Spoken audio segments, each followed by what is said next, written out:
သာသနာတော်တက္ကရာ2568ခုကောဇာတက္ကရာ1389ခုနတော်လာဆန်း9ရက်ခရစ်နှစ်နိုဝင်ဘာလ26ရက်2025ခုနှစ်အမေရိကန်ပြည်ထောင်စုနယူးယောက်ပြည်နယ်အိုဗာနီမြို့မဟာဗောဓိမြောက်ဦးဓမ္မစင်တာကျောင်းတိုက်တွင်ယနေ့သူတော်စင်တို့အားတဘောဝဒုက္ခနှင့်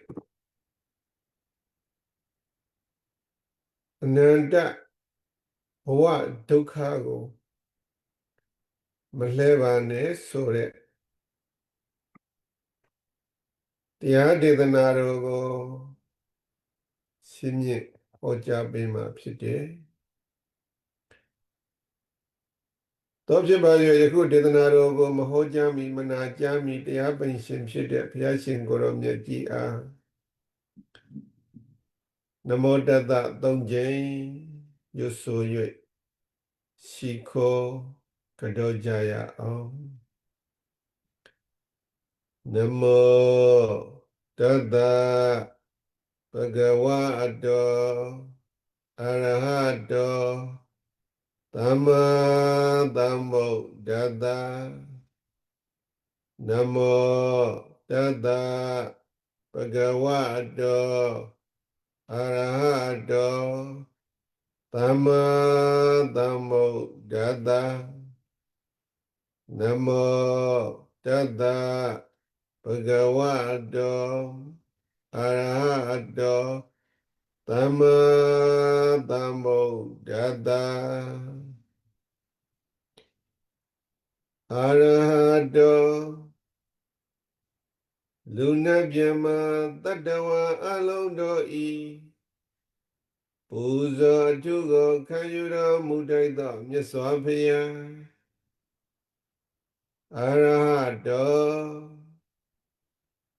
စိတ်ွယ်ရာနိဗ္ဗာန်မကောင်းမှုကိုပြုတော်မမူသောမြတ်စွာဘုရားအာယဟတောအတွင်းယံအပြင်းယံယံသူဟုသမျှတို့ကိုအောင်မြင်တော်မူသောမြတ်စွာဘုရားသမ္မာသမ္ဗုဒ္ဓတ္တဒုက္ခသမုဒယနိရောဓနှင့်မေဃတဗျာလေးသစ္စာကိုဆရာမကုတရားမှုဉာဏ်တို့ဖြင့်သိမြင်တော်မူပေထသောတသဗ္ဗဂဝတောဣတရိယတိရိကာမဓမ္မ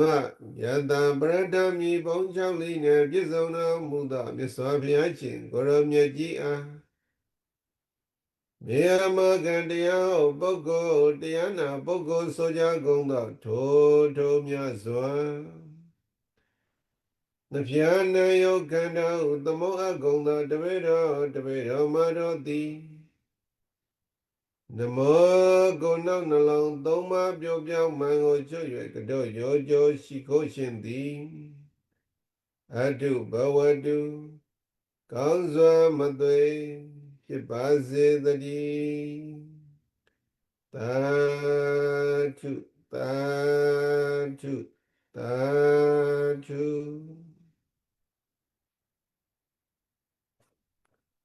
ဒီနေ့ဘုန်းကြီးများရောဇင်အလုံးတို့ကိုတဘောဝဒုက္ခနှင့်အနန္တဒုက္ခကိုမလှဲပါနဲ့ဆိုတဲ့တရားဓမ္မကိုဟောကြားရှင်းမြင့်ပေးမှာဖြစ်တယ်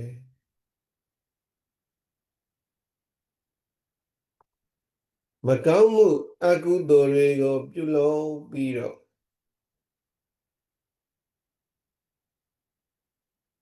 ဒီတဘဝမှာချမ်းသာပြီးတော့တန်တရားမှာဆင်းရဲဒုက္ခတွေ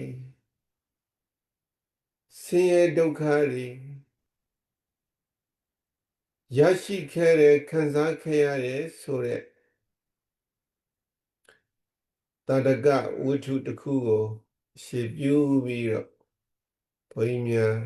ဟောကြားရှင်းပြပေးမယ်ဘုံမို့တော့မြတ်စွာဘုရားရှင်ကိုရောမြတ်ကြီးသာဝတိပြေစေတဝန်ကျောင်းတော်၌တရင်သုံးနေတော်မူစဉ်ကအဲ့ဒီသာဝတိကသာဝတိမြို့သားတစ်ယောက်ပေါ့အဲ့ဒီသာဝတိကတိတ်သားလို့အမည်ရတဲ့ပုဂ္ဂိုလ်တစ်ယောက်သည်မြတ်စွာဘုရားရှင်ရဲ့သာသနာတော်မှာကြီးညိုသက်ဝင်ပြီးတော့ရှင်ဟန်ပြုလာတယ်မြတ်စွာဘုရားရှင်ရဲ့သာသနာတော်ကိုဝင်ရောက်ပြီးတော့ရှင်ဟန်ပြုပြီးတော့သိတဲ့သိထိုက်တက်တဲ့တက်ထိတ်တဲ့စာပေတွေကိုလည်းပဲလေ့လာတယ်မြတ်စွာဘုရားရှင်ကိုရောမြတ်ကြီးရဲ့ဝိပဿနာတရားတွေကိုလည်းထိတ်တဲ့လောက်ဒီတိတ်တယဟန်ဒီအထုတ်တော်မူရဲ့ဝိပဿနာဘာဝနာတရားကိုအထုတ်တော်လည်းပဲတိတ်တယဟန်ဒီဒုက္ခသစ္စာသမုဒယသစ္စာနိရောဓသစ္စာမေဃသစ္စာဆိုတဲ့သစ္စာ၄ပါးကိုမသိမြင်သေးဘူးမြတ်စွာဘုရားရှင်ကိုရောမြတ်ကြီးရဲ့သစ္စာ၄ပါးကိုမမြင်သမျှ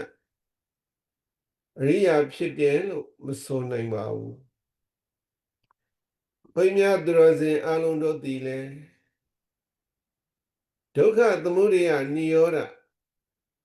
မေဃသစ္စာဆိုတဲ့ဒီသစ္စာ၄ပါးကိုမသိမြင်သမျှကာလပတ်လုံးအရိယာပုဂ္ဂိုလ်မဟုတ်သေးဘူးအရိယာပုဂ္ဂိုလ်မဟုတ်သေးဘူးဒီတိတ်တယဟန်သည်သဗ္ဗေပရိယတ္တိကိုသိတယ်သဗ္ဗေမှာပါတဲ့အတိုင်းဒီလောကမှာပုဂ္ဂိုလ်ဆိုတာမရှိဘူးတတ္တဝါဆိုတာမရှိဘူးယောက်ျားဆိုတာမရှိဘူးမိန်းမဆိုတာမရှိဘူးရုပ်တရားသာလျက်ရှိတယ်နံတရားသာလျက်ရှိတယ်သင်ထားတဲ့အတိုင်းသူသိတယ်ဒီရုပ်တရားနဲ့နံတရားတို့သည်အမြဲမပြတ်စက္ကမလဒရဇတ်ဖြစ်နေကြတယ်ပြည့်နေကြတယ်ဆိုတာလေစာပေတွေကိုသင်ထားတဲ့အတွက်တိတ္တယဟန်တိသိမြင်တယ်သူတော်ကောင်းတို့ရဲ့စဉ်းစားကြည့်ဒီကမ္ဘာလောကကြီးသည်ရုပ်တရားနံတရားတို့ဤဖြစ်စဉ်သာလျင်ဖြစ်တယ်ပုဂ္ဂိုလ်တ attva ဆိုတာမရှိဘူးပုဂ္ဂိုလ်တ attva ရဲ့အစုပေါင်းလည်းမဟုတ်ဘူးဘုန်းကြီးတို့ရဲ့တဏ္ဍာသူတော်စင်တို့ရဲ့တဏ္ဍာဒီကမ္ဘာလောကကြီးမှာရှိတဲ့တ attva အနန္တတွေရဲ့တဏ္ဍာမြမပဲခန္ဓာမြမရဲ့တဏ္ဍာပဲဖြစ်ဖြစ်နတ်ရဲ့တဏ္ဍာပဲဖြစ်ဖြစ်ပုဂ္ဂိုလ်တ attva အလုံးတို့ရဲ့တဏ္ဍာသည်ယုံ nant တို့ရဲ့ဖြစ်ချင်းပြည့်ချင်းပဲယုတ်တရားနံတရားတို့ဤဖြစ်ချင်းပြည့်ချင်းကုံဆုံးရာမဖြစ်မပြတ်တဲ့နိဗ္ဗာန်ဆိုတာပရမတ္ထအနေနဲ့တကယ်ရှိတယ်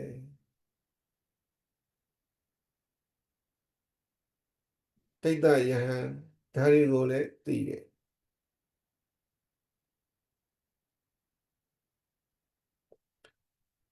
ဒီတိတ်တယဟန်ဒီမြတ်စွာဘုရားရှင်ရဲ့သာသနာတော်မှာတရားတရားအားကောင်းပြီးတော့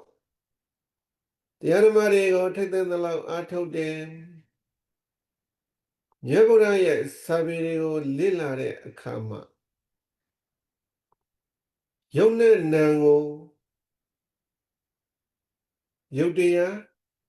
နံတရားတွေဆိုပြီးတော့စာပေအတိုင်းမြင်တယ်တကယ်ဉာဏ်နဲ့မြင်တဲ့အမြင်မဟုတ်ဘူး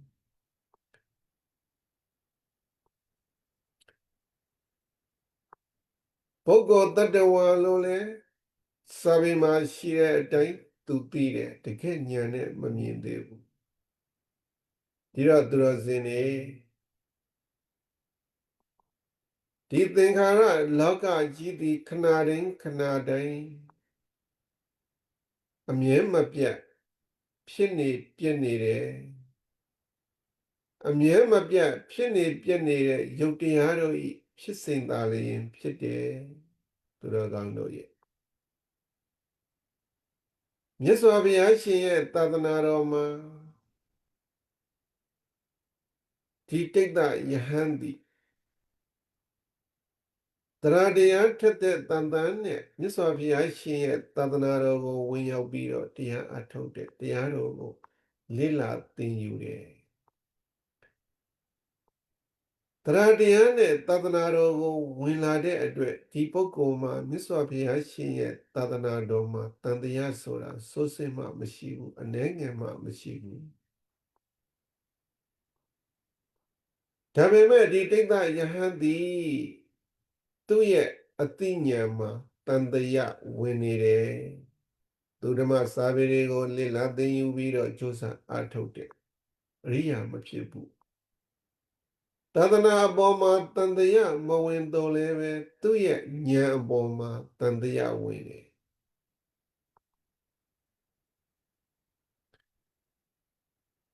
ဒီကနေ့လောကကြီးမှာတော့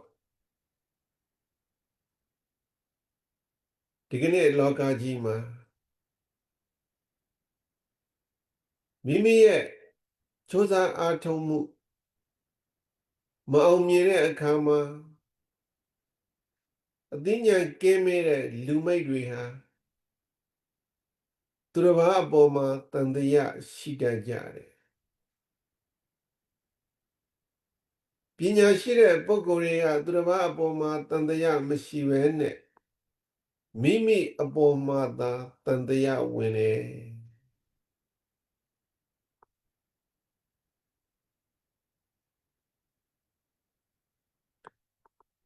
ပြီးတော့မိမိအပေါ်မှာလည်းပဲ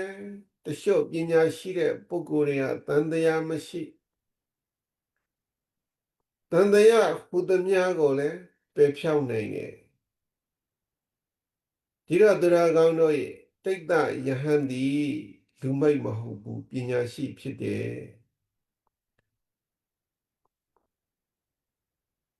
ဒီတော့တိတ်တယဟန်သည်အရိယာမဖြစ်သေးတဲ့အတွေ့အကြောင်းပညာပဲရှိပဲရှိညာတော်လည်းပဲတန်တရားကိုမဲ့ညာဖြင့်မပယ်တတ်နိုင်တဲ့အရိယာပညာရှိမျိုးမဟုတ်တဲ့အတွက်ပုရုဇဉ်ပညာရှိမျိုးတာဖြစ်သေးတဲ့အတွက်မိမိရဲ့ဉာဏ်အပေါ်မှာတန်တရားဝင်နေတယ်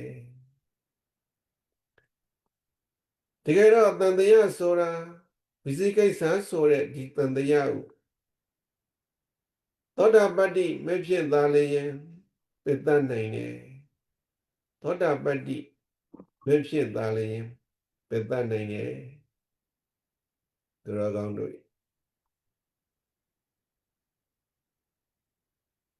ဘလောက်ပဲမိမိရဲ့ဉာဏ်ပေါ်မှာတန်တရားဝင်ပဲဝိညာဉ်တော်လည်းပဲသူတော်ကောင်းဖြစ်တဲ့တိတ်တယဟန်သည်မြတ်စွာဘုရားရှင်ကိုရောမြတ်ကြီးရဲ့သာသနာတော်မှာဝိပဿနာကမ္မထအားထုတ်တဲ့အလုပ်ကိုအနည်းငယ်မှဇွဲလုံးလဝရိယလျှော့ပြီးတော့အမထုတ်ခဲ့ဘူးတကယ်တော့သူတော်ကောင်းတို့ရဲ့တရားထူးတရားမြတ်ရတယ်ဆိုတာဟာ အချိန်ကိုစောင့်ရတယ်အိန္ဒိယတွေကလည်းပြည့်စုံဖို့လိုတယ်တရားတရားတို့ပညာတရားတို့ဝရိယတရားတို့သမာဓိတရားတွေလည်းပဲညှတ်တာဖို့လိုတယ်ဒီတရားတွေပြည့်စုံလာတဲ့အခါမှာမိမိရဲ့တဏ္ဍာမှာဖြစ်နေတဲ့ယုတ်တရားနံတရားတွေကိုတရဇက်စောင့်ကြည့်ဖို့လည်းလိုတယ်တတိလွတ်သွားလို့မဖြစ်ဘူးသာသနာကိုတရားတရားနဲ့ဝင်လာပေမဲ့ဒီတိတ်တယဟန်သည်ဒီအဆင့်ကိုမရောက်သေးတဲ့အတွက်သူ့မှာတရားထူးတရားမြတ်ကိုမရနိုင်ဘူးမရရှိနိုင်ဘူးဖြစ်နေတယ်တရားထူးတရားမြတ်ရဖို့ဆိုတာဟာအချိန်သည်အင်မတန်မှစကားပြောတယ်အချိန်သည်အင်မတန်မှအရေးကြီးတယ်ဒါကြောင့်ဘုန်းကြီးများသူတော်စင်တွေလည်းငါတို့တရားအထုတ်လာတာဘယ်လောက်ကြာပြီဘယ်နှစ်နှစ်ကြာပြီဘယ်နှစ်ရက်ကြာပြီဘာတရားထုမှမတက်ပါလားဘာတရားထုမှမရပါလားလို့အားမလို့အားမရစိတ်တက်ကြမှုတွေမဖြစ်ပါနဲ့တရားထုတရားမြတ်ရဖို့ဆိုတာဟာအချိန်ဒီအရေးကြီးတယ်ဥပမာသူတော်စင်များကဖျားဖြစ်ခြင်းတယ်ဆိုရင်ဖျားဖြစ်နိုင်တဲ့ပါရမီဖြစ်တဲ့48နဲ့ကဘာတသိန်းစောင့်ရမယ်ဖျားဖြစ်ခြင်းတယ်ဆိုရင်48ကဘာတသိန်းစောင့်ရမယ်ငါတော့ဖျားတော့မဖြစ်ချင်ဘူးကွာဖြစ်စေကဗုဒ္ဓပဲဖြစ်ချင်တယ်ဖြစ်စေကဗုဒ္ဓဖြစ်ချင်တယ်ဆိုရင်နှစ်သိန်းရှင်နဲ့ကဘာတသိန်းပါရမီဖြစ်ရမယ်ရည်ကြည်တယ်ဖျားလည်းမဖြစ်ချင်ဘူးဖြစ်စေကဗုဒ္ဓလည်းမဖြစ်ချင်ဘူးကတဝကဖြစ်ချင်တယ်ဆိုရင်ကဘာတသိန်းပါရမီဖြစ်ရမယ်ဘုရားလည်းမဖြစ်ခြင်းဘူးပစ္စေကဗုဒ္ဓလည်းမဖြစ်ခြင်းဘူးတာဝကလည်းမဖြစ်ခြင်းဘူးမဟာတာဝကတော့ဖြစ်ခြင်းတယ်ဆိုရင်ကဘာတသိန်းတိတိပါရမီဖြစ်ရမယ်ဒီလိုဆိုတယ်တရားကျိုးတရားမြတ်ရဖို့အတွက်အချိန်ဒီအရေးကြီးတယ်အချိန်ဒီအရေးကြီးတယ်အိန္ဒိယတွေကလည်းယဉ်ကျင့်ဖို့လိုတယ်အိန္ဒိယတွေယဉ်ကျင့်ဖို့လိုတယ်ဒါကြောင့်ဘုန်းကြီးများသူတော်စင်တွေတရားအထုတ်တဲ့အခါမှာငါတို့ကတော့တရားအထုတ်နေတာဘယ်လောက်ကြာပြီတမာတိလေးတောင်မဖြစ်ပါလားပညာဉာဏ်လေးတောင်အနည်းငယ်လေးမဖြစ်ပါလားတတိတရားလေးလည်းမဖြစ်ပါလားတွေးပြီးတော့ပူပန်မနေပါနဲ့ဒီဝိပဿနာရဲ့လုပ်ငန်းကိုအကျိုးမှန်တဲ့တရားတရားနဲ့ပါရမီကုသိုလ်ဖြစ်အောင်လုပ်ပါပါရမီကုသိုလ်ဖြစ်အောင်လုပ်ပါပါရမီကုသိုလ်ဆိုတာရိုးရိုးကုသိုလ်နဲ့မတူဘူးရိုးရိုးကုသိုလ်ဆိုတာအဟောတိကံအနေနဲ့ပျောက်ပြက်သွားနိုင်တယ်ပါရမီမြောက်အောင်လုပ်တဲ့ကုသိုလ်ဆိုတာဘယ်တော့မှအဟောတိကံမဖြစ်နိုင်ဘူးဘယ်တော့မှအဟောတိကံမဖြစ်နိုင်ဘူးအဟောတိကံဆိုတာအကျိုးမပေးဘဲနဲ့ကံဖြစ်တဲ့ဆိုယုံလောက်ပဲဒါကြောင့်ဘယ်ကောင်းမှုကုသိုလ်ပဲလုပ်ပါရမီမြောက်အောင်ကုသိုလ်လုပ်ပါပါရမီဆိုကြတဲ့ကောကပါရမီဆိုတာလူမြတ်တို့အကျင့်ပဲလူမြတ်တွေမှသာလျင်လုံနိုင်တဲ့ကုသိုလ်ပဲဒါကြောင့်ဒါနကုသိုလ်ပဲလုပ်သီလကုသိုလ်ပဲစောင့်တည်ဘာဝနာကုသိုလ်ပဲပွားများပါရမီမြုပ်တဲ့ကုသိုလ်ဖြစ်အောင်သူတော်စင်တွေပြုလုပ်ကြပါပြုလုပ်ကြအောင်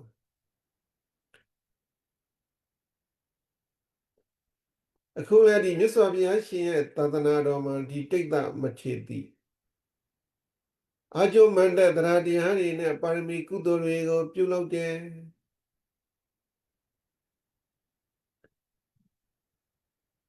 တိတ်တမထေပြုလုပ်နေတဲ့ပါရမီမြောက်တဲ့ဒီကုသိုလ်များသည်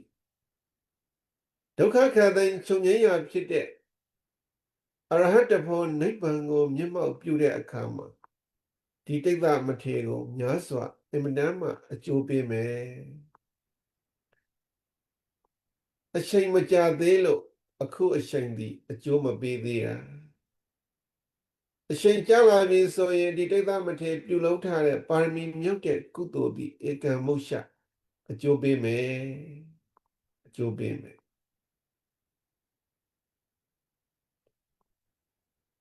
ဒီတော့သူတော်ကောင်းတို့ရဲ့ဒီတိတ်သမထေသည်မြတ်စွာဘုရားရှင်ရဲ့သာသနာတော်မှာတရားအထုတ်ရင်တရားအထုတ်ရင်နဲ့ဘဝရဲ့ကံကြမ္မာဝကြွေးတစ်ခုကပါလာတယ်သူရဲ့ခန္ဓာကိုယ်မှာအနာလေးတစ်ခုဘူးလေးတစ်ခုပေါက်လာတယ်စက်တင်ပြီးတော့ယောဂဆိုတာစက်တင်ပြီးတော့ဖြစ်စမှငယ်ပဲငယ်ညာတော်လဲပဲတဖြည်းဖြည်းကြာလာတဲ့အခါမှာအနာဟာကြီးထွားလာပြီးတော့အဲ့ဒီအနာဟာပေါက်ကွဲပြီးတော့တစ်ကိုယ်လုံးတစ်ကောင်လုံးမှာအပုပ်ရည်တွေစီးဆင်းလာတယ်တိတ်တမထေစီမှတိတ်တမထေစီမှတစ်ကိုယ်လုံးတစ်ကောင်လုံးခန္ဓာကိုယ်တွေပုပ်နေတဲ့အတွက်ဒီမထေကိုရှေ့ကဝိသေသပြုပြီးတော့ပုတိဂတ္တတိတ်တမထေဒီလိုဆိုတယ်ဒီလိုဆိုမြန်မာပြန်လိုက်မယ်ဆိုရင်တစ်ကိုယ်လုံးပုပ်နေတော့မထေပေါ့မြတ်စွာဘုရားရှင်ရဲ့သာသနာတော်မှာတရားတရားပြည့်ပြည့်ဝဝနဲ့တရားတော်ကိုအထုတ်နေပေမဲ့အတိတ်ကလုတ်ခဲ့တဲ့အကုသိုလ်ကံသည်အကျိုးပေးလေပြီအကျိုးပေးလေပြီဒီလိုလုံးတစ်ကောင်လုံးဟာပုပ်ပွားနေုံမကခန္ဓာကိုယ်မှာရှိတဲ့အယိုးတွေလေးပဲကျိုးပေကုန်တယ်ဒီကနေ့ခေတ်လို့ပြောမယ်ဆိုရင်အယိုးကင်ဆာပေါ့တိတ်သမထေဖြစ်နေတယ်ခန္ဓာကိုယ်တစ်ခုလုံးမှာသွေးအလိမ့်လိမ့်ပြေတွေကလည်းထွက်နေတယ်ထွက်နေတယ်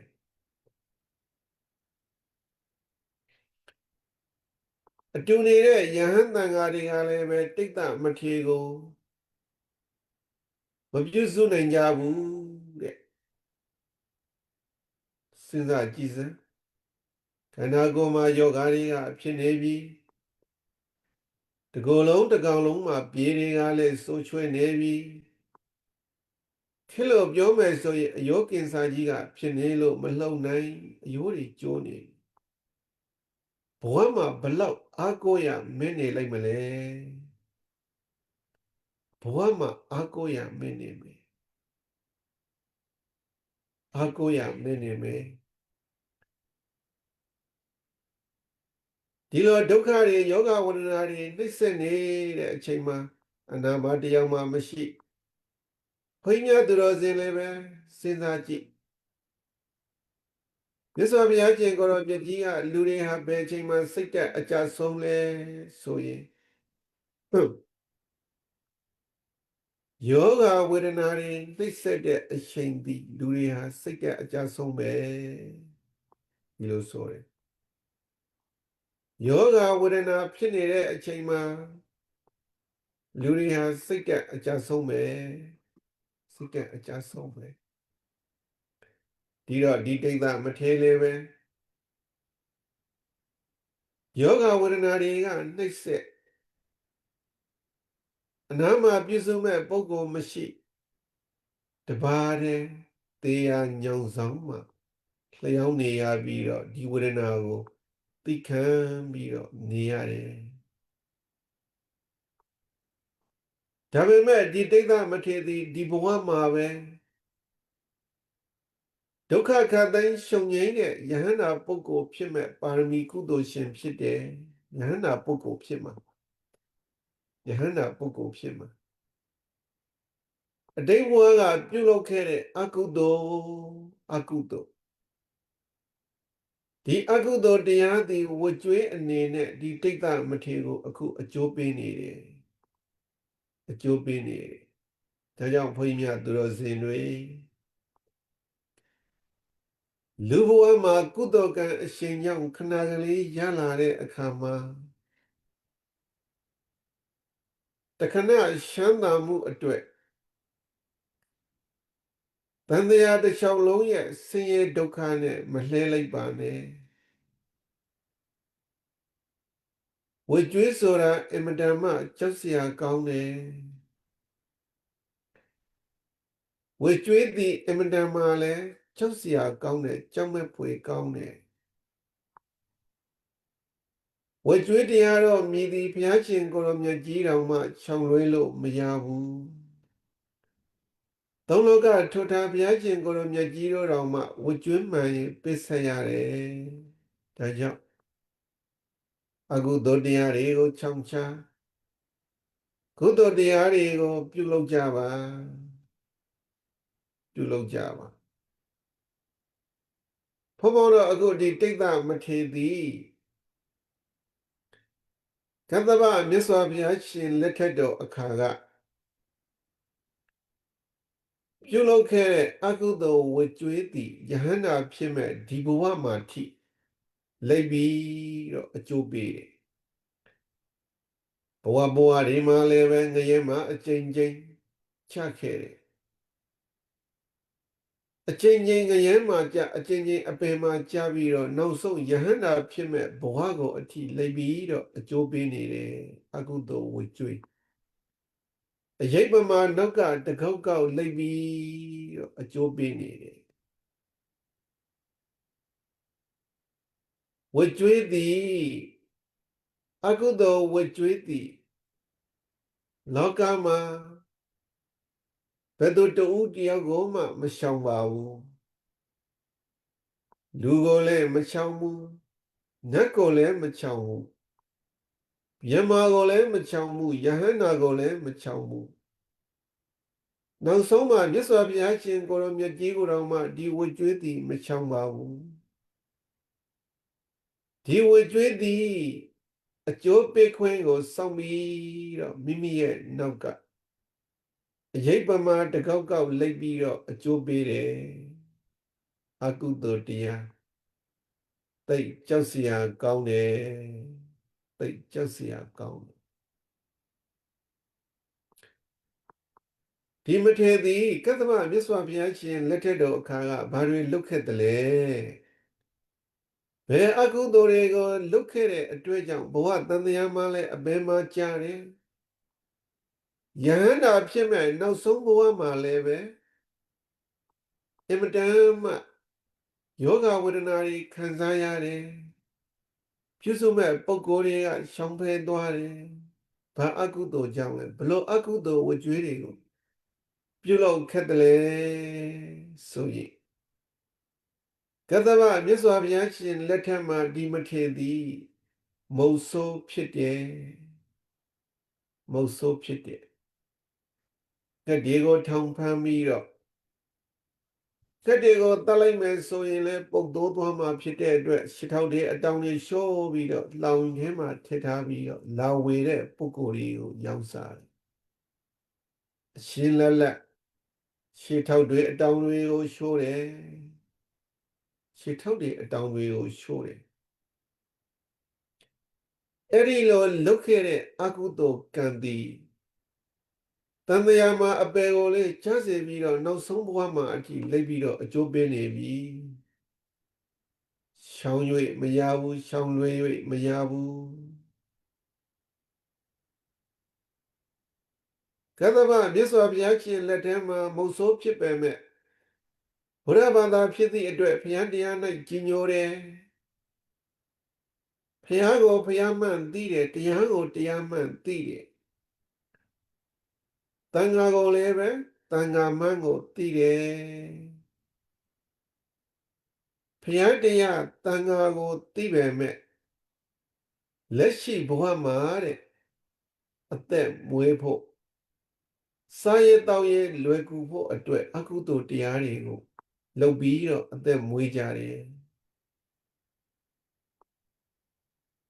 အခုခေတ်မှာလည်းပဲမြတ်စွာဘုရားရှင်ရဲ့သာသနာတော်မှာဘုရားရဲ့သာသနာနဲ့လည်းတွေ့တယ်အကုသိုလ်မှလည်းသိတယ်ဒါပေမဲ့အကုသိုလ်အလုပ်တွေကိုလုပ်ပြီးတော့အသက်မွေးကြတယ်ဘာနဲ့အလားတန်တန်တူတယ်လဲဆိုရင်တဘဝဒုက္ခနဲ့အနန္တဒုက္ခကိုလှည့်လိုက်တာပဲသူတော်ကောင်းများတဘဝဒုက္ခနဲ့အနန္တဒုက္ခကိုသူတော်စင်များလှည့်လိုက်တာပဲလှည့်လိုက်တာပဲတဘဝချမ်းသာဖို့အတွက်တန်တရားဆင်းရဲဒုက္ခကိုလှည့်လိုက်တယ်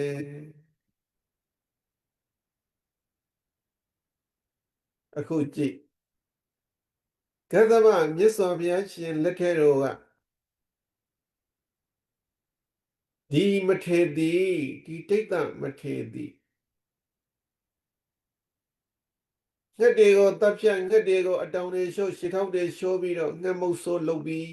တော့အသက်မွေးတယ်အသက်မွေးတယ်အဲ့ဒီငှက်မုတ်ဆိုးလုပ်နေတဲ့အခါမှာဒီနေ့စားရဖို့ဒီဘဝချမ်းသာဖို့တာလျင်သူ့အတွက်အရေးကြီးတယ်အခုခေတ်မှာလည်းပြောကြတယ်နံဘဝမှာမမြင်ရမယ့်ငရဲကိုတွဲပြီးတော့ပူမနေပါဘူးဗျာဒီဘဝမှာစားရဖို့ဒီဘဝမှာချမ်းသာဖို့ဒီဘဝမှာပြည့်စုံဖို့အရေးကြီးတယ်ဒီလိုပြောကြတယ်တန်တရားဆိုတာမရှိဘူးတန်တရားမှာကြမဲ့ငရဲတွေဒုက္ခတွေချုပ်เสียလည်းမလို့ဘူးမသိလို့လားဆိုရင်သိပါတယ်သိကြပါတယ်သိပဲသိညာတော်လည်းပဲမိမိဤတဘဝကောင်းစားရေးကိုတက်မဲ့တဲ့တဏှာတဏှာတန်တရားမှာဒုက္ခဆင်းရဲရောက်မှာကိုလည်းသိတယ်ဒါရီအကုသိုလ်တရားမှန်ကိုလည်းသိတယ်ဒါပေမဲ့ဒီတဘဝကောင်းစားရေးကိုတက်မဲ့နေတဲ့တဏှာဒီတဏှာကတန်တရားဒုက္ခကိုဖုံးကွယ်တတ်တယ်ဖုံးကွယ်တတ်တာဘာလို့လဲဆိုရင်အဝိဇ္ဇာတဲ့အဝိဇ္ဇာအဝိဇ္ဇာ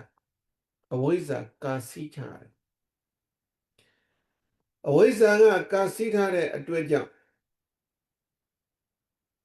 အကုသိုလ်ကိုလုပ်ပြီးတော့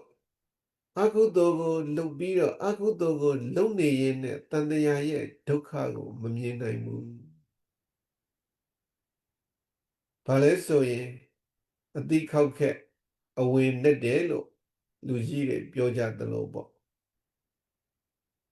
အခုကြည့်ဒီမထေ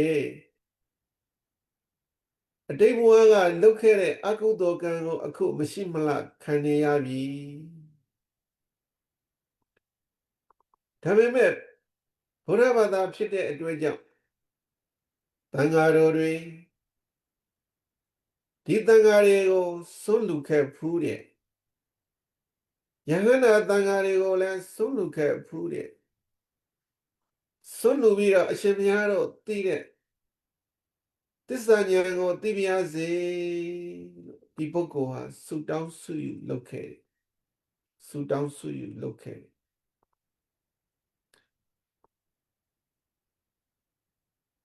စဉ်းစားကြည့်ဒီဗုဒ္ဓကတမထေဆိုတာယဟန္တာတော့ဖြစ်မယ်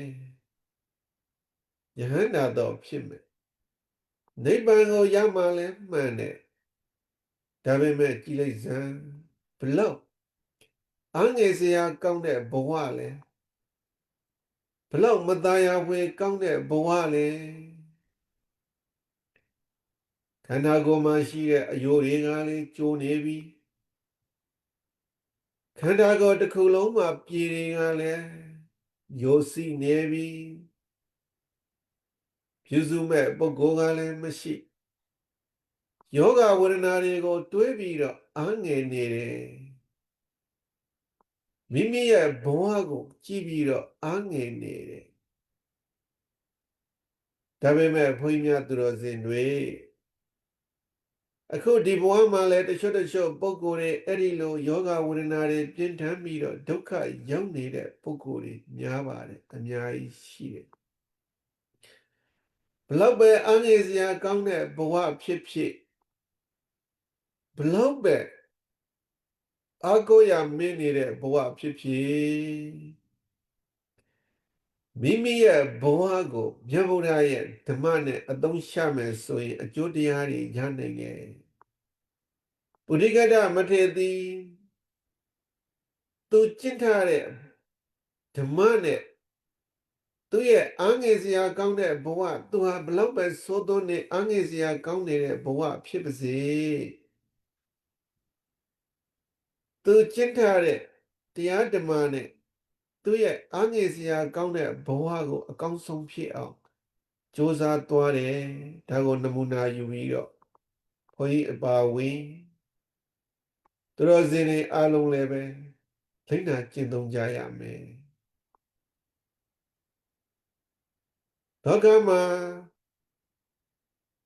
လောကရန်တရား၈ပါးဆိုတဲ့ဘလို့လောကရန်အရှင်နေမျိုးနဲ့ပဲကြုံ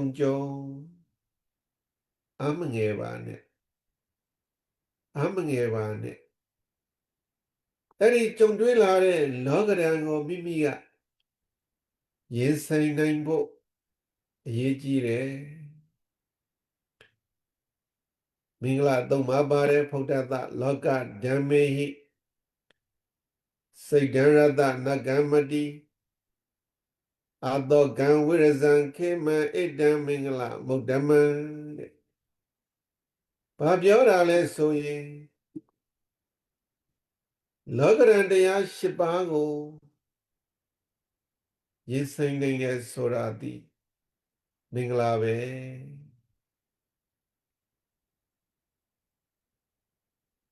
လောကကြီးမှာမုန်တိုင်းတွေဆိုတာပင်လယ်သမုဒ္ဒရာကစတင်ပြီးတော့ဖြစ်ပေါ်လာတယ်ပင်လယ်သမုဒ္ဒရာကစတင်ပြီးတော့ဖြစ်ပေါ်လာတဲ့မုန်တိုင်းတွေဟာပင်လယ်သမုဒ္ဒရာထဲမှာရှိတဲ့ခိုင်ခန့်တဲ့ကြောက်တောင်ကြီးတွေကိုတဘုံဘုံရိပ်နေပေမဲ့ကြောက်တောင်ကြီးတွေကဘာမှဖြစ်မသွားဘူးတချို့သစ်ပင်တွေသည်တချို့သောသစ်ပင်များသည်အမြစ်ကပဲကျွတ်ထွက်သွားတယ်ထို့တူပဲလောကရန်မုန်တိုင်းကိုကြံ့ကြံ့ခံနိုင်ခြင်းသည်မင်္ဂလာပဲလောကရန်တရားကိုမခံနိုင်တဲ့ပုဂ္ဂိုလ်ကဒီကနေ့ခေတ်မှာကိုစူစိတ်လုပ်ပြီးတော့တတ်သိသွားတဲ့ပုဂ္ဂိုလ်တွေအများကြီးရှိတယ်ဒါကြောင့်ဘုန်းဘုန်းတို့ဒီဘဝကိုဖြတ်သန်းတဲ့အခါမှာဘလို့လောကရန်တရားတွေနဲ့ပဲကြုံဘလို့လောကရန်တရားတွေနဲ့ပဲဆုံအဲ့ဒီလောကရန်တရားတွေကိုအသုံးချဖို့လိုတယ်ဘုရားဘာဝင်သူတော်စင်တွေအားလုံးတွေ့ကြုံနေရတဲ့ကောင်းမှုမကောင်းမှုချမ်းသာမှုဆင်းရဲမှုအရာအလုံးသည်ဘယ်ဘုရားသခင်ကမှဖန်ဆင်းတာမဟုတ်ပါဘူးဘယ်ဘုရားသခင်ကမှဖန်ဆင်းတာမဟုတ်ဘူးကိုယ်တိုင်သာလျင်ဖန်ဆင်းထားတာဖြစ်တယ်ကိုလုပ်ခဲ့တဲ့ကံတရားသည်ကိုယ့်ရဲ့ဖန်ဆင်းခြင်းပဲဘုရားတို့ရဲ့ယောဂီသူတော်စင်များကဘဝမှာအကုသိုလ်တွေကိုလုပ်ခဲ့မယ်ဆိုရင်ဒုက္ခအမျိုးမျိုးနဲ့ကြုံတွေ့ရနိုင်တယ်ဒီလိုဒုက္ခအမျိုးမျိုးနဲ့ကြုံတွေ့ရမယ်ဆိုရင်လည်းအမငယ်လိုက်ပါနဲ့အဲ့ဒီဒုက္ခတရားတွေကိုမြတ်ဗုဒ္ဓရဲ့တရားဓမ္မနဲ့မှန်မှန်ကန်ကန်အသုံးချဖို့လိုတယ် မြတ်ဗုဒ္ဓရဲ့တရားဓမ္မနဲ့မှန်မှန်ကန်ကန်အသုံးချမယ်ဆိုရင်အခက်ခဲမရှိလောကရန်တရားတွေကိုရင်ဆိုင်နိုင်တယ်ဒါဆိုရင်မင်္ဂလာတရားနဲ့လည်းပြည့်စုံတယ်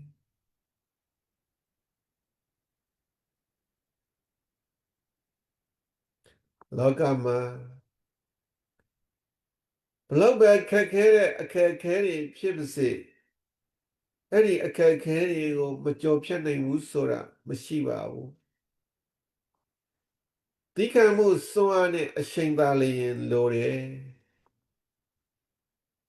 ဒါကြောင့်ဘုန်းကြီးများသူတော်စင်တွေဝိပဿနာဘာဝနာကမ္မဋ္ဌာန်းတရားကိုအထုတ်တဲ့အခါမှာလဲဘလောက်ပဲယောဂဝေဒနာတွေပေါ်ပြမရွှေ့လိုက်ပါနဲ့မပြုတ်ပြင်းလိုက်ပါနဲ့မပြောင်းပြင်းလိုက်ပါနဲ့တိခံ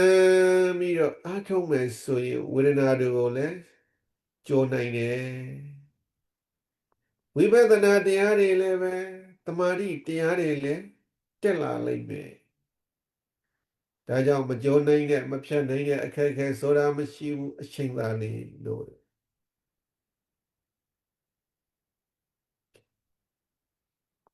မြတ်စွာဘုရားရှင်ကိုရောမြတ်ကြီးရဲ့သတိပဋ္ဌာန်ဒေသနာတော်မှာအကုသိုလ်လည်းပဲသင်္ခါရအဖြစ်ပြက်ရှုရမယ်ဘုံဘုံတို့ရဲ့တဏ္ဍာမှာယုတ်ဓမ္မနန္ဓမ္မကမ္ဘာလောကကြီးမှာဖြစ်ပေါ်နေတဲ့မျက်စိနဲ့မြင်ရတဲ့အစင်းနားနဲ့ကြားရတဲ့အသံနှာခေါင်းကနှာရှူလို့ရတဲ့အနံ့ရှားနဲ့ထိတွေ့လို့ရတဲ့အယတခန္ဓာကိုယ်နဲ့ထိတွေ့လို့ရတဲ့ဖောတ္တပံစိတ်နဲ့စဉ်းစားဆင်ခြင်မှုတွေးတောမှုတွေဒီအာယုန်တွေမှန်သမျှကိုလည်းပဲဖြစ်ပြက်ရှုရမယ်အကုသိုလ်တရားကိုလည်းဖြစ်ပြက်ရှုကုသိုလ်တရားကိုလည်းဖြစ်ပြက်ရှုရမယ်ဖြစ်ပြက်ရှုရမယ်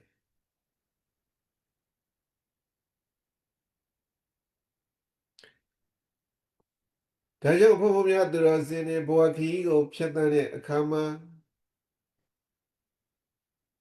မိမိရရှိထားတဲ့ဘဝအရှင်တွေသည်ကောင်းသည်ဖြစ်ပါစေဆိုးသည်ဖြစ်ပါစေကောင်းမြတ်တဲ့အနေအထားသို့ရောက်အောင်မြတ်ဗုဒ္ဓရဲ့တရားဓမ္မနဲ့ပြုပြင်ပြီးတော့ကြိုးစားသွားရမှာဖြစ်တယ်လောကမှာကိုယ်သာလျင်ပြုပြင်နိုင်မှသူတော်ကောင်းဖြစ်လာမယ်ကိုပြုပြင်မှသာလျင်လူဆိုးကလူကောင်းဖြစ်လာမယ်ကောင်းတဲ့ထက်ကောင်းပြီးတော့နောက်ဆုံးမှာနိဗ္ဗာန်ကိုရောက်နိုင်တဲ့ပုဂ္ဂိုလ်ဖြစ်လာမယ်သူတော်ကောင်းတို့၏အခုမြတ်စွာဘုရားရှင်ရဲ့သာသနာတော်မှာယောဂဝေဒနာတွေနှိမ့်ဆက်နေတဲ့ဒီမထေတိတ်တမထေခန္ဓာကိုယ်မှာရိုးတွေကလည်းကျိုးနေပြီဟိုဘက်ဒီဘက်လှည့်ဖို့လဲခက်ခဲတယ်စိတ်ဓာတ်တွေကကြာနေတယ်ယောဂဝေဒနာတွေဖြစ်တယ်ဆိုတော့စိတ်တွေကကြာနေတယ်စိတ်ဓာတ်ကြာနေတဲ့ပုဂ္ဂိုလ်မှာတမာတိတရားဆိုတာဘလို့ဖြစ်ပါမလဲတမာတိတရားကလည်းမဖြစ်ဘူးတမာတိကလည်းမရှိဘူး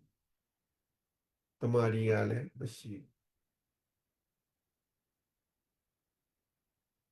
ဝိပဿနာတရားအထုတ်တဲ့အခါမှာတမာတိမရှိရှင်းသည်ဘာနဲ့အလားတန်တန်တူလဲဆိုရင်မျက်စိမမြင်ရတဲ့ပုဂ္ဂိုလ်နဲ့အလားတန်တန်တူတယ်မျက်စိအမြင်မှမရှိလျင်မြင်စရာတွေလှပတဲ့အရာတွေဘလောက်ရှိမိမိကမမြင်နိုင်ဘူးအဲ့ဒီလိုပဲတမာတိမှမိမိမှာမရှိဘူးဆိုရင်တဲ့ ဝိပဿနာဉာဏ်ဖြင့်မြင်စေရန်ရုပ်တရားနံတရားတွေကိုမမြင်နိုင်ဘူးတမာတိမရှိတဲ့ပုဂ္ဂိုလ်ဟာဝိပဿနာဉာဏ်နဲ့မြင်စရာတွေကိုမမြင်နိုင်ဘူး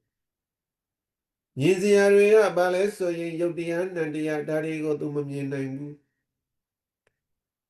ရုပ်တရားနံတရားကိုမှမမြင်ဘူးမိမိရဲ့တဏ္ဍာမှာရှိနေတဲ့ရုပ်ကိုလည်းမမြင်ဘူးမိမိရဲ့တဏ္ဍာမှာရှိနေတဲ့နာမ်ကိုလည်းမမြင်ဘူးရုပ်တရားနံတရားကိုမမြင်တဲ့ပုဂ္ဂိုလ်သည်ရုပ်တရားရဲ့ဖြစ်ခြင်းကိုလည်းမြင်မှာမဟုတ်ဘူးရုပ်တရားနံတရားတို့ရဲ့ဖြစ်ခြင်းကိုလည်းမြင်မှာမဟုတ်ဘူးပြည့်ခြင်းကိုလည်းမြင်မှာမဟုတ်ဘူး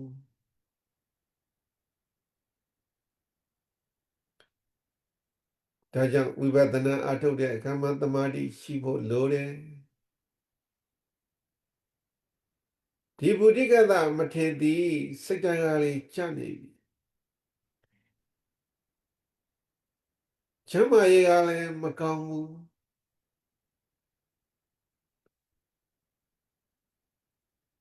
မြတ်စွာဘုရားရှင်ရဲ့တရားဓမ္မတွေကိုကျမ်းမာစဉ်ကာလကသင်ယူခက်ဖူးတယ်လေ့ကျင့်ခက်ဖူးတယ်ကြိုးစားခက်ဖူးတယ်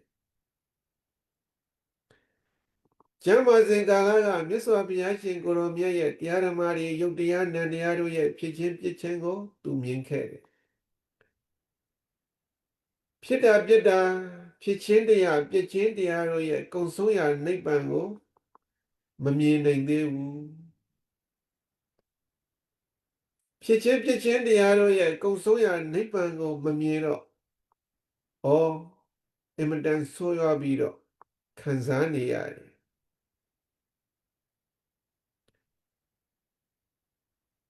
ခံစားနေရတယ်ဒီတော့ဒီတိတ်တမထေသည်ဝိပဿနာတရားကိုအားထုတ်တဲ့အခါမှာတပ္ပါယမျှဖို့အရေးကြီးတယ်တပ္ပါယမျှဖို့အရေးကြီးတယ်ဥဒုတပ္ပါယလည်းမျှရမယ်ဘောဇနတပ္ပါယလည်းမျှရမယ်စသဖြင့်တပ္ပါယတရားသည်မျှဖို့အရေးကြီးတယ်ဒီတပ္ပါယသည်စနစ်တန်နဲ့အလားတန်နဲ့တူတယ်ပုရုဇဉ်ဘဝမှာအရိယာယဟန္တာဘဝသို့ရောက်ရှိမယ်ဆိုတာသည်အရှင်နေတစ်ခုမှအရှင်နေကောင်းတစ်ခုကိုရောက်ရှိခြင်းနဲ့တူတယ်ဒီဘက်ကမ်းမှဟိုဘက်ကမ်းကိုရောက်တယ်လို့ပဲဟိုဘက်ကမ်းကဒီဘက်ကမ်းကိုသွားမယ်ဆိုရင်ဂျာကာလမှာလှေဆိုတာအင်မတန်လိုတယ်အရှင်နေတရက်အင်မတန်လိုတယ်လှေနဲ့ကူးမလားလက်ပြည့်ကူးသွားမလားတခုခုတော့လိုတယ်ဂျာကာလအရှင်နေတရက်လိုတယ်အဲ့ဒီဂျာကာလအရှင်နေတရားကိုဖန်တီးနိုင်တဲ့အကြောင်းတရားကိုတပ္ပါယလို့ခေါ်တာပဲသူတော်ကောင်းတို့တပ္ပါယခေါ်တယ်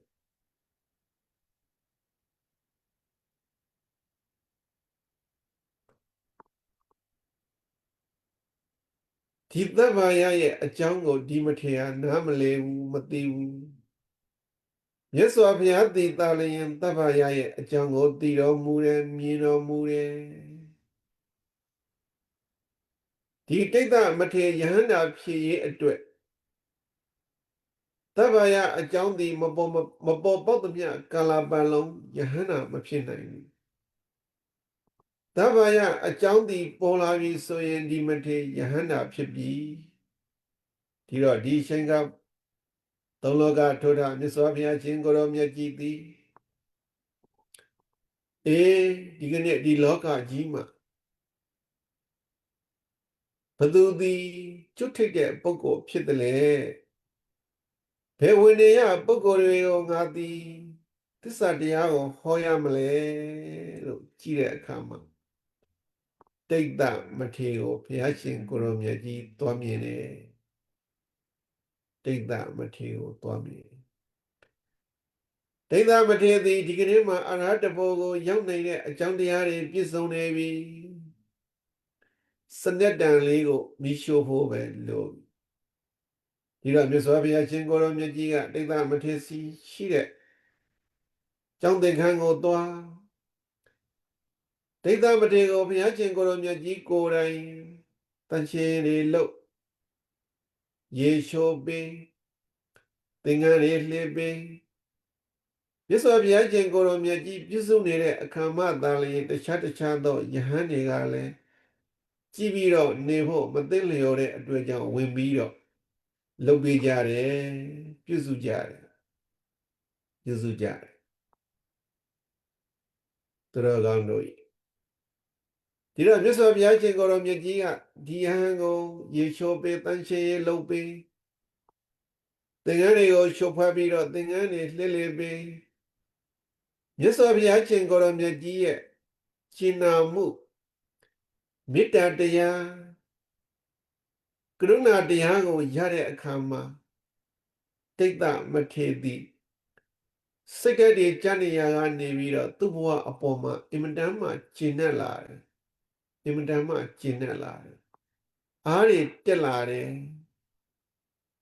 ဝမ်းမြောက်ဝမ်းသာဖြစ်လာတယ်ပီတိတွေဖြစ်လာတယ်ပီတိဖြစ်လာပြီဆိုတော့တော်ကောင်းတို့ရဲ့ငြိမ်းအေးခြင်းပတ္တိလည်းဖြစ်လာပြီငြိမ်းအေးခြင်းပတ္တိဖြစ်လာပြီဆိုရင်ချမ်းသာခြင်းဒုက္ခလည်းဖြစ်လာပြီချမ်းသာခြင်းဒုက္ခတွေဖြစ်လာပြီဆိုရင်တဲ့တည်ကြည်မှုတမာတိဆိုတာဟာဖြစ်လာတော့မှာပဲတမာတိရှိလာတဲ့ပုဂ္ဂိုလ်ဟာဝိပဿနာရှုပြီးရှုလို့ရပြီအမောင်ထဲမှာအရာဝတ္ထုတွေကိုထင်ထင်ရှားရှားရှိနေတော့လည်းပဲမိမရှိဘူးဆိုရင်မမြင်ဘူးမိမိရဲ့အိမ်မှာဘယ်ပစ္စည်းဘယ်နှမ်းမှာထားတယ်လို့သိပေမဲ့မိမရှိဘူးဆိုရင်မမြင်နိုင်ဘူးတမာတိမရှိဘူးဆိုရင်မိမိရဲ့ခန္ဓာကယုတ်တရားနံတရားတွေဘလောက်ပဲဖောက်ပြန်ဒရဇတ်ဖောက်ပြန်ပြောင်းနေတဲ့အဲ့ဒီတရားတွေကိုမမြင်နိုင်ဘူးမသိနိုင်ဘူးအခုတမာတိရှိလာပြီဆိုရင်တဲ့မီးရောင်ထွန်းတာနဲ့အလားတန်တန်တူတယ်မီးရောင်ထွန်းတာနဲ့အလားတန်တန်တူတယ်မီးရောင်ထွန်းတာနဲ့အလားတန်တန်တူတယ်တမာတိရဲ့ဟူသောမီးရောင်ထွန်းကြီးလိုက်ပြီတမာတိရဲ့ဟူသောမီးရောင်ထွန်းကြီးလိုက်ပြီဆိုရင်မြင်စရာယုံ nant တွေကိုလည်းဝိပဿနာဉာဏ်နဲ့မြင်ပြီဝိပဿနာဉာဏ်နဲ့မြင်ပြီဝိပဿနာဉာဏ်နဲ့မြင်ပြီဒါပေမဲ့ပုရိကတ္တမထေသည်မကြည့်တတ်သေးဘူးဘယ်ကိုကြည့်ရမယ်ဆိုတာ तू မသိဘူးဒီတော့ဘုန်းတော်ကြည်တော်မူသောမြတ်စွာဘုရားရှင်ကိုယ်တော်မြတ်ကြီးကတိတ်တမထေရဲ့ခေါင်းရင်းကရက်တော်မူပြီးတော့ကြည့်ရမယ့်နေရာတွေကိုဘုရားရှင်ကိုယ်တော်မြတ်ကြီးကညွှန်ကြားတော်မူတယ်ရှစ်သတိတ်တ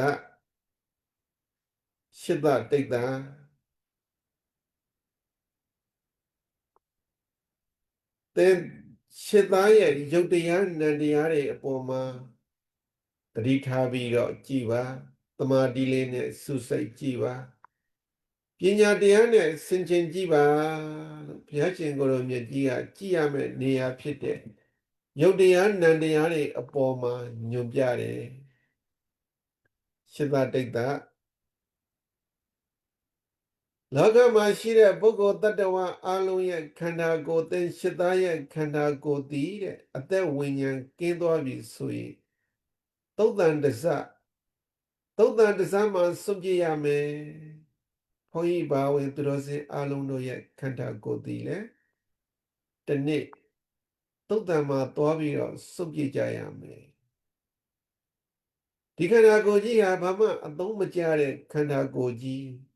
အသက်ဝိညာဉ်ကင်းမြစ်သွားပြီဆိုရင်ဘယ်သူမှမလိုချင်တော့ဘူးစွန့်ပြစ်ကြတော့မှာပဲ ဆုံးပြလိုက်ပြီဆိုရင်ခန္ဓာကိုယ်ကြီးဟာမြေမြုပ်ဝင်လဲမြုပ်မယ်ပြဖြစ်ရင်လည်းဖြစ်သွားမယ်ခန္ဓာကိုယ်ကြီးဟာအသက်ဝိညာဉ်ကင်းမြပြီဆိုရင်ဘလောက်ပဲရှိတဲ့ပုဂ္ဂိုလ်ဖြစ်ဖြစ်ဘလောက်ပဲတန်ဖိုးထားစရာကောင်းတဲ့ပုဂ္ဂိုလ်ဖြစ်ဖြစ်ဘယ်သူမှမလို့ရှင်တော့ဘူးဖဏတ်စုပ်လောက်တောင်တန်ဖို့မရှိဘူးတခါကတောကတက်လာတဲ့လူတစ်ယောက်မြို့ကိုဈေးလာဝယ်တယ်ဈေးလာဝယ်တော့ဖဏတ်ကလေးပြတ်သွားတဲ့အခါမှာလမ်းထိပ်ကဈေးဆိုင်လေးမှာဈေးတွေကိုခဏသွားလိုက်မယ်ဒီဖဏတ်စုပ်လေးကိုဒီမှာခဏထားခဲ့လို့ရမလားဩရတာပေါ့ထားခဲ့စမ်းပါထားခဲ့ပါဖဏတ်စုပ်လေးကိုထားခဲ့နောက်တစ်ခါလာတဲ့အခါမှာသူတို့ဈေးဝယ်တဲ့အထေးကလူတစ်ယောက်တည်သွားတယ်ကျွန်တော်တို့ဈေးလာဝင်ရင်းနဲ့ဒီမှာလူတစ်ယောက်တည်ဆုံးသွားတယ်ဗျာဒီအသေးကောင်ကြီးကိုဒီမှာခဏထားခဲ့လို့ရမလားဘသူမှလက်မခံဘူးဒီတော့တည်ဆုံးသွားတဲ့ခန္ဓာကိုယ်ဆိုတာသူတော်ကောင်းတို့ရဲ့ဖဏတ်ဆုပ်လောက်တောင်တန်ဖို့မရှိတဲ့ခန္ဓာကိုယ်ကြီးဘုရားကပြောတယ်ဘုရားကပြောတယ်နော်တန်ဖို့ပြတဲ့ခန္ဓာကိုယ်ကြီးဒါကြောင့်သင်္ချစ်သားသည်တဲ့ယုတ်တရားနံတရားရဲ့အပေါ်မှာတဏမာနဒိဋ္ဌိနဲ့မကြည့်ပါနဲ့တဏမာနဒိဋ္ဌိနဲ့မကြည့်နဲ့ပညာမဲ့ခင်နဲ့ကြည့်တမာတိမဲ့ခင်နဲ့ကြည့်ဒီလိုဆိုတယ်ပညာမဲ့ခင်နဲ့ကြည့်တဲ့တမာတိမဲ့ခင်နဲ့ကြည့်ပညာမဲ့ခင်ဆိုတာဘာလဲတမာဒိဋ္ဌိတမာသင်္ကပ္ပတမာတိမဲ့ခင်ဆိုတာတမာဝါရမတမာတတိတမာတမာတိကာရကမဂ္ဂင်၅ပါးလို့ခေါ်တယ်ရှင်းသားတဲ့တဏှာနဲ့ခန္ဓာကိုယ်ကိုမကြည့်လိုက်ပါနဲ့မာနနဲ့ခန္ဓာကိုယ်ကိုမကြည့်လိုက်ပါနဲ့ဒိဋ္ဌိနဲ့ခန္ဓာကိုယ်ကိုမကြည့်လိုက်ပါနဲ့သမ္မာဒိဋ္ဌိ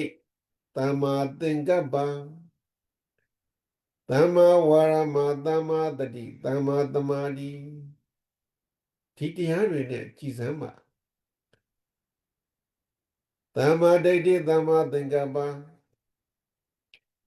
သမ္မာဝါရမသမ္မာတတိသမ္မာသမာဓိဒီမဂ္ဂင်တရားတွေနဲ့သင်္ချစ်သားရဲ့ခန္ဓာကိုယ်ကိုကြည်ပါသင်္ချစ်သားသည်တဲ့တဏှာတွေမာနတွေဒိဋ္ဌိတွေနဲ့သင်္ချစ်သားရဲ့ခန္ဓာကိုယ်ကိုကြည့်မယ်ဆိုရင်သင်္ချစ်သားသည်ယုတ်ကိုယုတ်အဖြစ်မြင်မှာမဟုတ်ဘူးဉာဏ်ကိုလည်းဉာဏ်အဖြစ်မြင်မှာမဟုတ်ဘူးပုဂ္ဂိုလ်အဖြစ်မြင်နေလိုက်မယ်တတ္တဝါအဖြစ်မြင်နေလိုက်မယ်ငါအဖြစ်မြင်နေလိုက်မယ်ငါခန္ဓာကိုယ်ငါဟာဖြစ်နေလိုက်မယ်အဲ့ဒီလိုသာသင်္ချစ်သမြင်မယ်ဆိုရင်အဋ္ဌသမံပေမံနတ္ထိဒီကမ္ဘာလောကကြီးမှာငါလောက်ရှစ်စရာကောင်းတဲ့အရာတွေမရှိဘူးဒီလိုခန္ဓာကိုယ်ကြီးအပေါ်မှာตาယာနေလိုက်မယ်တွေ့တာနေလိုက်မယ်တက်မဲ့နေလိုက်မယ်ချစ်တာအဲ့ဒီလိုသာသင်ရှစ်သာตาယာနေမယ်တက်မဲ့နေမယ်တွေ့တာနေမယ်ဆိုရင်ခန္ဓာကိုယ်ကြီးကိုခန္ဓာကိုယ်ကြီးရဲ့ကြေးကြုံသာလျင်ဖြစ်လိုက်မယ်ဘုံများကြည့်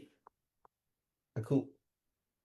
ယောဂီသူတော်စင်တွေမနဲ့မိုးလင်းတာနဲ့ခန္ဓာကိုယ်ကြီးကိုမျက်နှာသစ်ပေးရတယ်သွားတိတ်ပေးရတယ်ထမင်းကျွေးရတယ်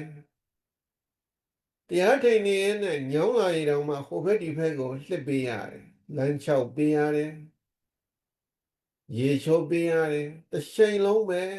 အချိန်တိုင်းအိတ်တဲ့အချိန်အိတ်ပေးရတယ်ခန္ဓာကိုယ်အတွက်အလုတ်လုပ်ပေးနေရတယ်နော်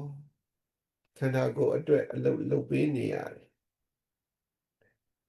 ခန္ဓာကိုယ်အတွက်ဘလောက်ပဲလုပ်ပေးရခန္ဓာကိုယ်ကသူနာရှင်တဲ့အခါမှာနာလိုက်တယ် သူဖျားရှင်ဖျားလိုက်တယ်သူသေချင်တဲ့အခါမှာသေလိုက်တာပဲဘလောက်ပဲလှုပ်ပေးရလှုပ်ပေးရဒီခန္ဓာကိုယ်ကိုတဏမာနဒိဋ္ဌိတွေနဲ့ကြည့်နေမယ်ဆိုရင်ဘယ်တော့မှဒီခန္ဓာကိုယ်ကိုငြင်းဝဲမှာမဟုတ်ဘူးခန္ဓာကိုယ်ကိုတစ်မျိုးပြီးတစ်မျိုးဒီခန္ဓာပြီးနတ်ခန္ဓာလိုချင်တယ်နတ်ခန္ဓာပြီးမြမခန္ဓာလိုချင်တယ်လူခန္ဓာနတ်ခန္ဓာမြမခန္ဓာဆင်းရဲတဲ့လူကချမ်းသာခြင်းနဲ့ချမ်းသာတဲ့လူကဒီထက်ချမ်းသာတဲ့ဘဝကိုလိုချင်တယ်ဒီလိုသင်ရှင်သားလိုချင်နေလိုက်မယ်နတ်ခန္ဓာကိုပဲရရမြမခန္ဓာကိုပဲရရတရားခန္ဓာကိုပဲရရခန္ဓာယသမြကာလပတ်လုံးတဲ့သိရမယ်အိုရမယ်နာရမယ်သိချင်းအိုချင်းနာချင်းကမလွတ်ဘူးရှိတာဒါကြောင့်သင်ရှိသားသည်ဟောဒီခန္ဓာကိုယ်ကြီးကိုတဏှာနဲ့မတွဲတာနဲ့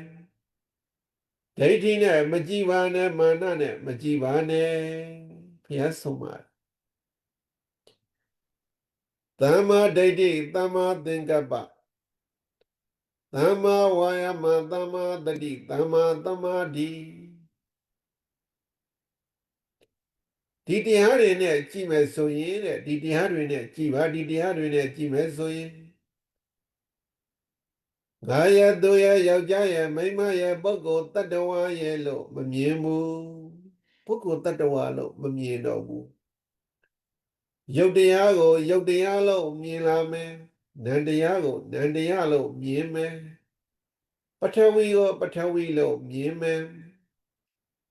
အာဘောကိုလည်းအာဘောလို့မြင်မယ်ဝါယောကိုဝါယောလို့မြင်မယ်တေဇုကိုတေဇုလို့မြင်မယ်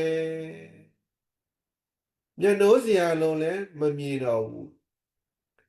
တွေ့တန်စရာလို့လည်းမမြင်တော့ဘူးသူတော်ကောင်းတို့စဉ်းစားကြည့်ကျေးဇူးတော်ရှင်ဖောင်းဆရာတော်ဘုရားကြီးရဲ့စကားနဲ့ပြောမယ်ဆိုရင်ရှိတော်ကြီးကိုထမ်းထားတဲ့လူအရှင်ရှင်ဘယ်အရာမှမာနကြီးစရာရှိမလဲသူ့ကိုကြည့်ရင်လည်းရှိတော်ကြီးထမ်းထားတယ်ကိုယ်ကိုကြည့်ရင်လည်းရှိတော်ကြီးထမ်းထားတာယုံစရာအတိခန္ဓာကြီးဆက်ဆုပ်စရာခန္ဓာကြီးဘယ်မှာလဲမျက်နှိုးစရာကြည်လိုက်စပင်းတွေသေချေတွေလက်သေးတွေစသဖြင့်32ကောထာသဘေယာကိုပဲကြည်ကြည်ညနိုးစရာတန်ဖိုးထားစရာတိမ့်ထားစရာလို့ရှိရလားခေါင်းကစပင်လေးခေါင်းပေါ်မှာရှိတော့ကဟုတ်တုတ်တုတ်ခေါင်းကနဲ့စပင်ကျွတ်သွားပြီဆိုရင်ဘသူကများတစ်တာထဲမှာထည့်ပြီးတော့တိမ့်ထားတယ်လေလက်မှာရှိတဲ့လက်သေးကလေးလက်သေးပေါ်မှာလက်မှာရှိတော့ကတော့အဲ့ဒီလက်သေးကိုပုံစံအမျိုးမျိုးတွေပြင်ဆင်ကြတယ်အဲ့ဒီလက်သေးလေးကိုအောက်ကိုကျသွားပြီဆိုရင်တိမ့်ထားခြင်းစရာကောင်းသေးရဲ့လားဘသူများတိမ့်ထားလဲအမိတ်ဘုံကိုထည့်လိုက်တာပဲမဟုတ်ဘူးလားဒါကြောင့်ခန္ဓာကိုယ်ကြီးမှာဘယ်နေရာကိုပဲကြည်ကြည်ယုံစရာအတိပဲယုံစရာအတိပဲအမြဲတမ်းနှိမ့်ဆက်နေတယ်ဒုက္ခဒုံကြီးပဲဒုက္ခဒုံကြီးခန္ဓာကိုယ်ရတယ်ဆိုတာမြတ်စွာဘုရားကျင့်ကိုယ်တော်မြတ်ကြီးကဓမ္မစကြာမှာဥပါဒာနဲ့ပြစ္စုပါဒာနဲ့ခန္ဓာဒုက္ခပဲသင်ရလို့ဒုက္ခမဟုတ်ဘူးနာရလို့ဒုက္ခမဟုတ်ဘူးအိုရလို့ဒုက္ခမဟုတ်ဘူးခန္ဓာကိုရလို့ဒုက္ခခန္ဓာကိုရတယ်ဆိုတာဒုက္ခကိုရတာပဲဒုက္ခသစ္စာကြီးပဲဒါကြောင့်ဘုန်းကြီးများယောဂီတွေဘယ်အရာမှတွေ့တာစရာမရှိဘူးဘယ်အရာမှမမောစရာမရှိဘူးတွေ့တာစရာမရှိမမောစရာမရှိဘူးမိမိရဲ့တဏ္ဍာမှာတွေ့တာစရာမရှိမမောစရာမရှိခန္ဓာကိုရတယ်ဆိုတာဒုက္ခဆိုမှတော့ဒုက္ခကိုဘယ်သူကလိုချင်မလဲဘယ်သူမှဒုက္ခကိုမလိုချင်ဘူးဒီတော့ခန္ဓာရှိနေမယ်ဆိုရင်ဒုက္ခရှိနေမယ်ဒီခန္ဓာကိုယ်ကြီးကိုမရရှင်းသည်သာလျင်ဒုက္ခဖြစ်တယ်ယုတ်ဝေဒနာသင်ညာသင်္ခါရဝိညာဉ်ဆိုတဲ့ဒီ ဒီခန္ဓာကိုမရရှင်းသည်ဒုက္ခဖြစ်တယ်ခန္ဓာကိုယ်ကိုရနေခြင်းကတော့ဒုက္ခဖြစ်တယ်ဒါကြောင့်ဘုန်းကြီးများသူတော်စင်တွေသူတော်စင်တို့ရဲ့ခန္ဓာကိုယ်ကြီးကိုသမ္မာဒိဋ္ဌိသမ္မာသင်္ကပ္ပသမ္မာဝါယာမသမ္မာတတိသမ္မာသမာဓိမဲ့ခင်တရားတွေနဲ့မဲ့ခင်မျက်စိတွေနဲ့ကြည့်လိုက်ပါ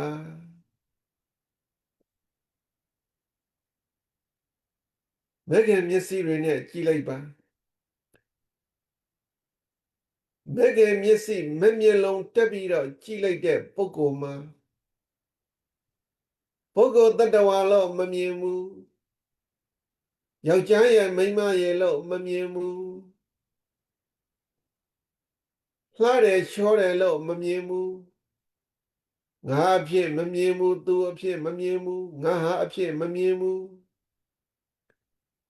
32ကောဌာတအစုဝေးကြီးပဲမြင်မယ်ခြေသေးလက်သေးအစရှိတဲ့32ကောဌာတအစုဝေးမြင်မယ်32ကောဌာတမြင်မယ်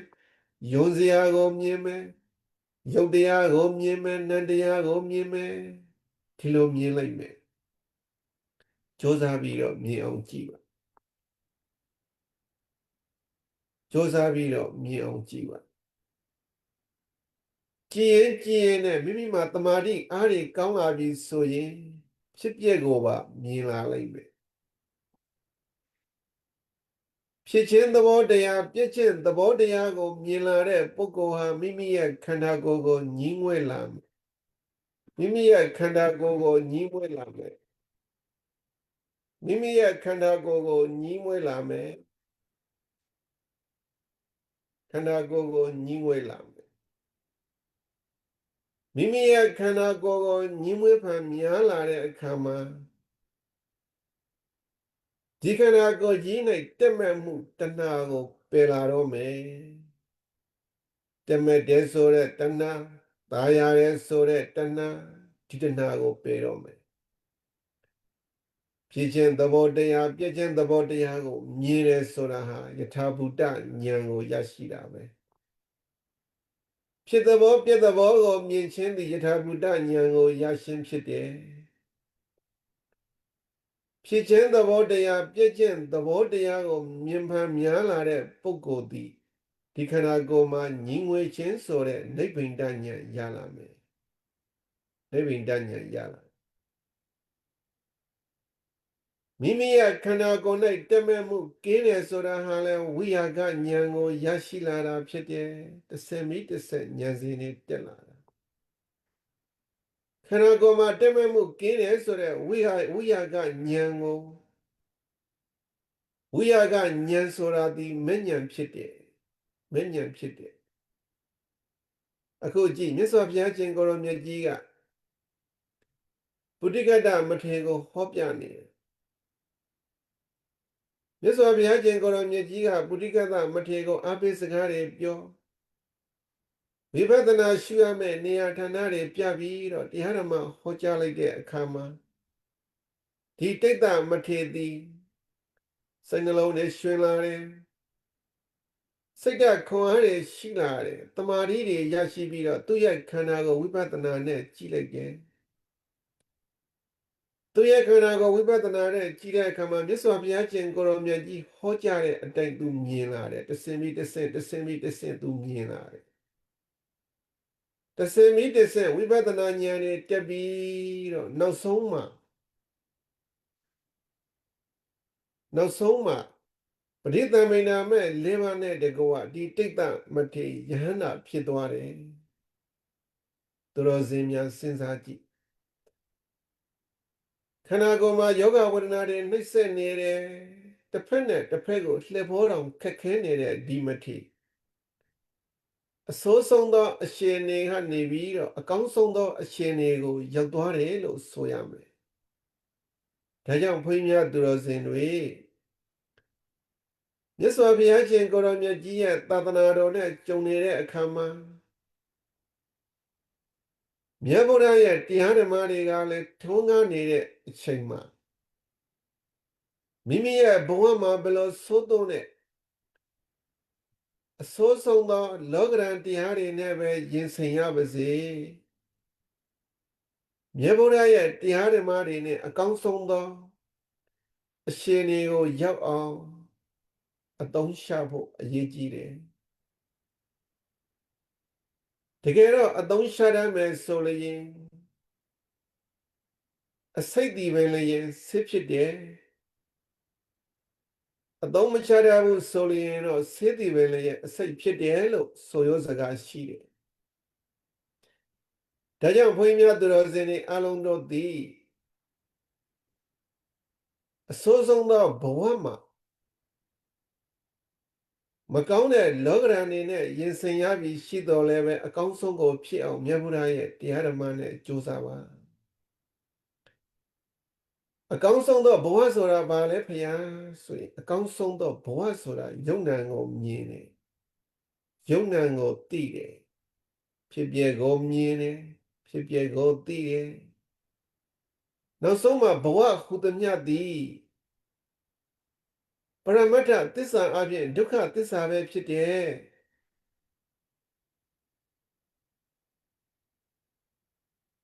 ဒီဒုက္ခသစ္စာကိုအရင်ခြေခံပြီးတော့ငြိမ်းချမ်းတဲ့တန်တိဒုက္ခကိုတန်တိဒုက္ခကိုအမှန်တမ်းငြိမ်းချမ်းတဲ့တန်တိဒုက္ခကိုမြတ်ဗုဒ္ဓရဲ့တရားဓမ္မကိုစ조사အားထုတ်ရင်းနဲ့ငါတို့သည်ရရှိနိုင်တယ်ရနိုင်တယ်လို့ကိုယ်စီသဘောပေါက်၍မြတ်ဗုဒ္ဓရဲ့တရားဓမ္မကိုလိုက်နာကျင့်သုံးပြီးတော့မဖို့နိဗ္ဗာန်ကိုကောင်းစွာမသွေမျက်မှောက်ပြုနိုင်ကြပါစေကုန်သတည်းသာဓုသာဓုသာဓုမဟာဗောဓိမေတ္တာဓာတ်လွန်ပတ်ကဘာတည်ပါစေ